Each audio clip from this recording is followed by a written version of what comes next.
পেঁপা গাছ, কি সুন্দর মাশাআল্লাহ। এটা বৃষ্টি পেয়ে অনেক সুন্দর হয়েছে, গাছটা বিভিন্ন সময় হয়ে গেছিল। এই তো এখান থেকে একটু পাতা নিয়ে নিচ্ছি। আজকে মাম্মি তেল বানাবে। তেল বানাবো, তেল বানানোর জন্য কারি পাতাটা নিয়ে নিচ্ছি। একটু নিচের দিকে যেগুলো একটু লালচে লালচে ওগুলাই নিয়ে নিচ্ছি, ফ্রেশগুলো নিচ্ছি না আমি।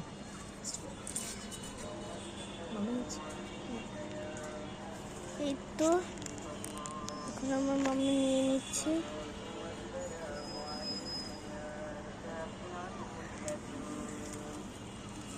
তো নিয়ে নিয়েছে।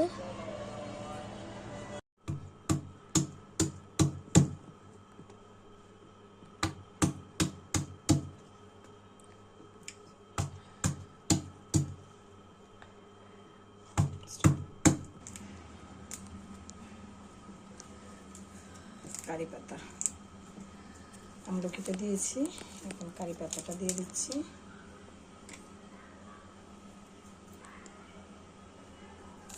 তো এটা হলো একদম খাঁটি নারকেল তেল, এখান থেকে দিয়ে দিচ্ছি। আমলকি আর কারি পাতা সাথে একদম পিওর নারকেল তেল দিয়ে দিয়েছি। এই তেলটা বানিয়ে চুলে দিতে পারলে চুলের গোড়া মজবুত হয়, চুল পড়া অনেকটাই কমে যায়।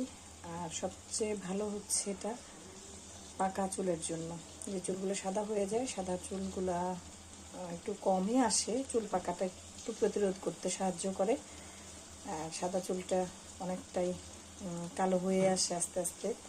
রেগুলার ইউজ করতে পারলে তাহলে চুল পাকার পরিমাণটা অনেকটাই কমে যায়। তো ইদানিং আমার একটু চুল কিছুটা সাদা হয়ে যাচ্ছে।